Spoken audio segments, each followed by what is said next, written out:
aí, pessoal, tudo bem com vocês? Rapaziada, vamos seguir os nossos trabalhos nesse sabadão maravilhoso, falando sobre a off-season e sobre as equipes que mais melhoraram nessa off-season da NBA, né? Muitos times realizaram ótimos movimentos nessa off-season, alguns não fizeram movimentos tão bons assim, mas eu diria que a maioria das equipes mandaram bem na off-season até aqui. E nesse vídeo eu separei 5 equipes que se movimentaram tão bem que devem entrar na próxima temporada muito melhores do que foram na temporada passada. São 5 equipes que, na minha visão, mais melhoraram nessa off-season. Ah, Luiz!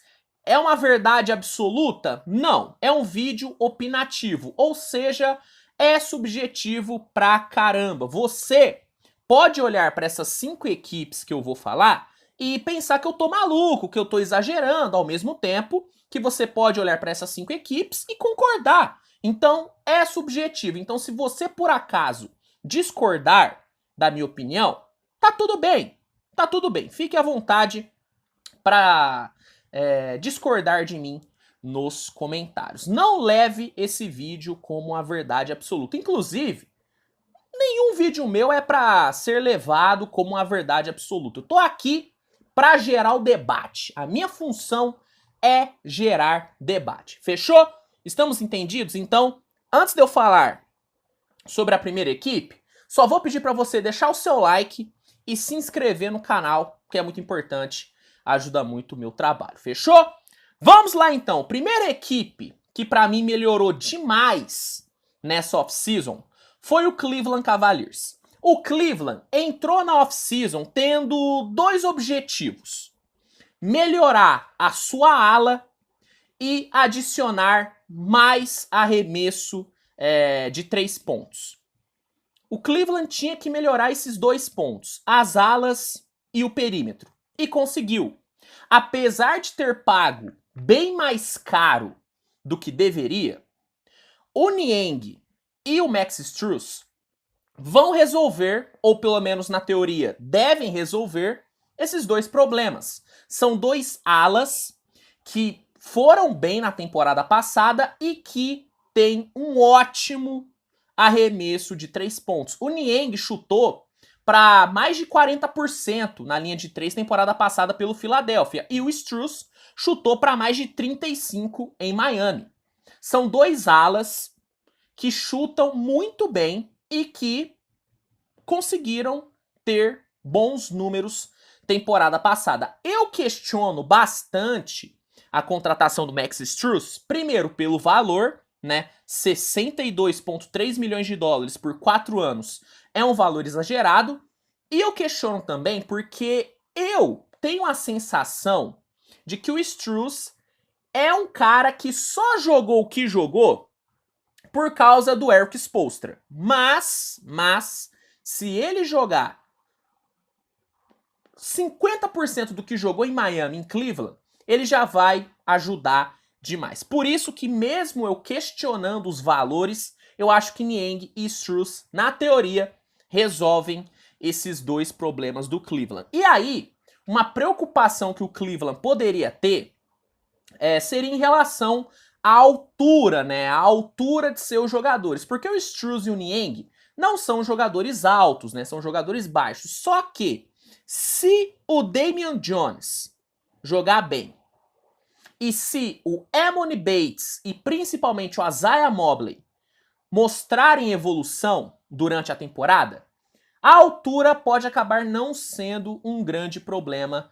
para esse Cleveland Cavaliers. Então, por conta das movimentações que fez e por conta do time ter resolvido, né, seus principais problemas, né, ter tapado seus principais buracos, pelo menos na teoria, o Cleveland é uma das equipes que, na minha visão, mais melhorou nessa off-season.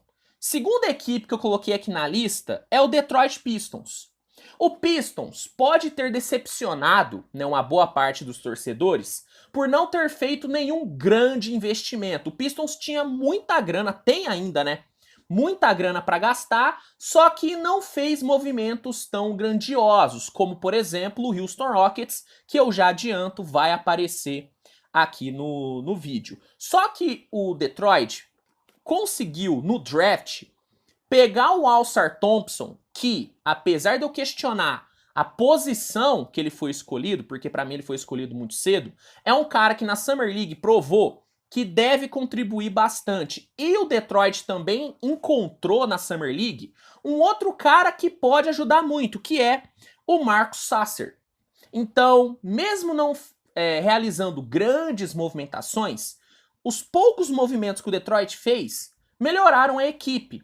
E tendo um Isaiah Stewart evoluindo, um Jalen Duren evoluindo, um James Wiseman ganhando mais confiança, um Cade Cunningham saudável e tendo principalmente um Monty Williams no comando, que para mim foi a melhor contratação que o Detroit fez na off-season, tudo indica que o Pistons deve ser muito melhor nessa próxima temporada do que foi na temporada anterior. Então, o Detroit, mesmo sem nenhum movimento grandioso, é uma das equipes que, na minha visão, mais melhoraram nessa off-season.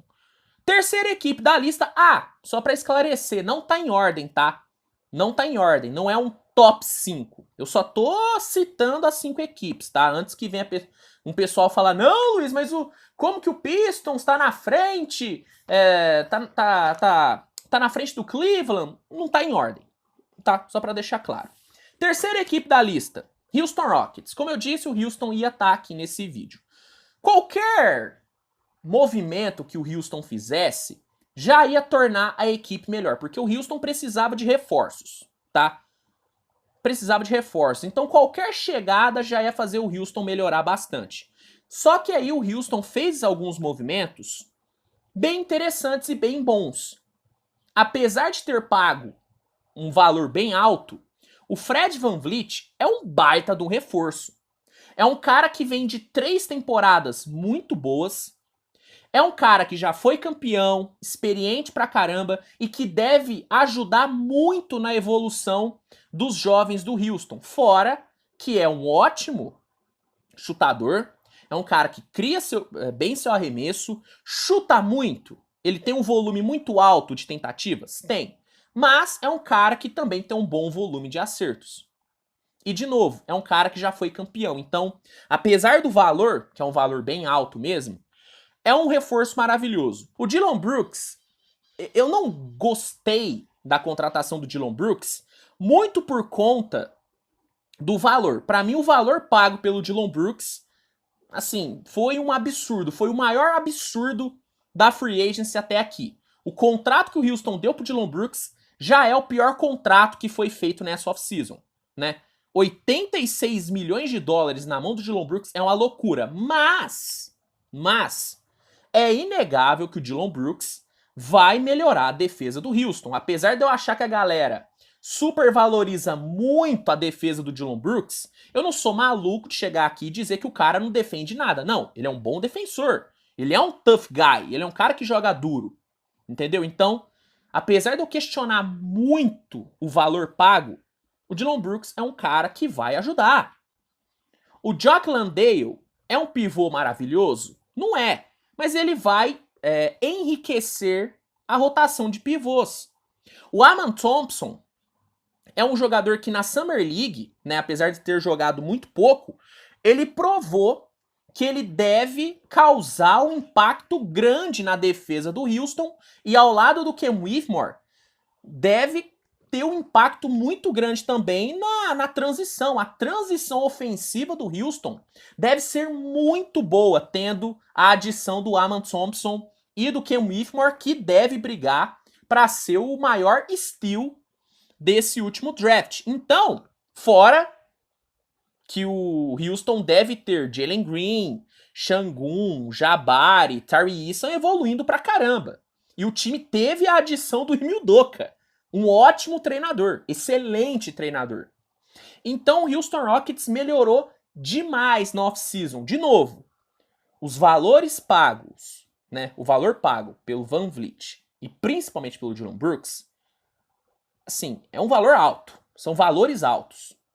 Só que os dois devem impactar, principalmente o Fred VanVleet. Então, Houston Rockets é outra equipe que melhorou muito nessa off-season. E as duas últimas equipes, né, vocês aí já devem imaginar quem são, né, porque eu já falei muito dessas duas equipes aqui. Los Angeles Lakers, né, o Lakers melhorou muito nessa off-season. O Lakers é para mim o grande vencedor da off-season até aqui.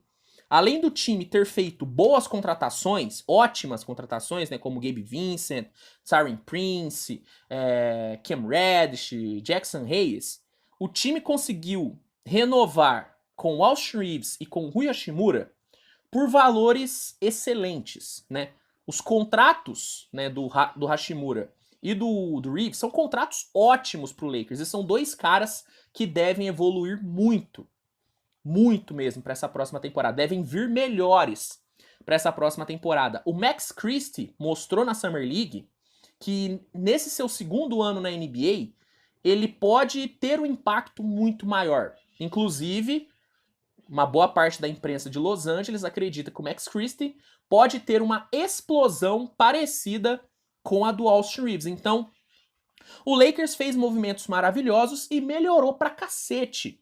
O time ainda vai ter LeBron, vai ter AD, vai ter um Darvin Ham no seu segundo ano de trabalho, né? Tudo indica que deve ser melhor.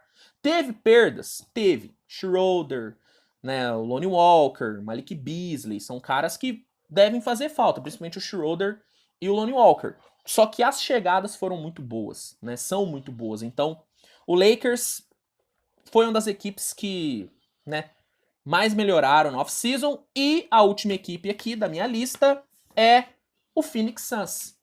Apesar, né, da chegada do Bradley Beal ter sido uma movimentação arriscada do Phoenix, é um cara que vai agregar muito talento para essa rotação. O Phoenix entra na próxima temporada tendo um ótimo Big Three com Durant, Booker e Beal. E mesmo tendo pouquíssimo espaço no cap, mesmo tendo pouquíssima mobilidade financeira, o Phoenix conseguiu completar o elenco com ótimas peças. Watanabe e Eric Spoelstra, ó, seria uma ótima pro Phoenix, inclusive, melhor que Frank Vogel. Mas o Watanabe e o Eric Gordon, né, são dois reforços maravilhosos. Foram duas contratações ótimas e que saíram muito baratas pro Phoenix Suns. O Bol Bol foi um movimento de gênio do Phoenix Suns. O Phoenix ter pego o Bol Bol, assim, do nada, foi uma movimentação maravilhosa, cara. É que as pessoas se esquecem, mas o Bol Bol chegou a brigar pelo Most Improved Player temporada passada jogando pelo Orlando. Sabe, o Phoenix fez movimentos muito bons. Eu acho que o Phoenix vai sentir muito a ausência do Chris Paul, tá? Eu acho que vai sentir muito a ausência do Chris Paul. Só que, olhando para os movimentos que o Phoenix fez agora, né, até agora na off-season, assim, não tem como dizer que o time não melhorou. Melhorou. E para mim, tá entre os times que mais melhoraram nessa off-season. Tenho minhas dúvidas em relação ao Vogel? Tenho minhas dúvidas em relação ao Vogel. Seria o treinador que eu iria contratar para o Phoenix? De forma alguma. Mas o elenco é muito bom. A verdade é essa. Falta algumas peças? Falta. Eu acho que falta ainda um armador passador. Eu acho que cairia muito bem para esse Phoenix. Mas olhando para o roster hoje do Phoenix, olhando para esse elenco do Phoenix hoje, com as chegadas nessa off-season, não dá pra dizer que o Phoenix não melhorou. O Phoenix, pra mim, é uma das equipes que mais melhoraram nessa off-season, tá bom? Então, recapitulando, as equipes que mais melhoraram, né, nessa off-season, na minha opinião, foram Phoenix Suns, não tá em ordem, tá? Phoenix Suns, Los Angeles Lakers, Houston Rockets, Detroit Pistons e Cleveland Cavaliers. Concorda? Discorda? Fique à vontade pra comentar. Não se esqueça de deixar o like no vídeo, se inscrever no canal, compartilhar com seus amigos, que é muito importante. E é isso, rapaziada. A gente se vê no decorrer aí do final de semana com mais conteúdo. Grande abraço e até a próxima. Tchau, tchau.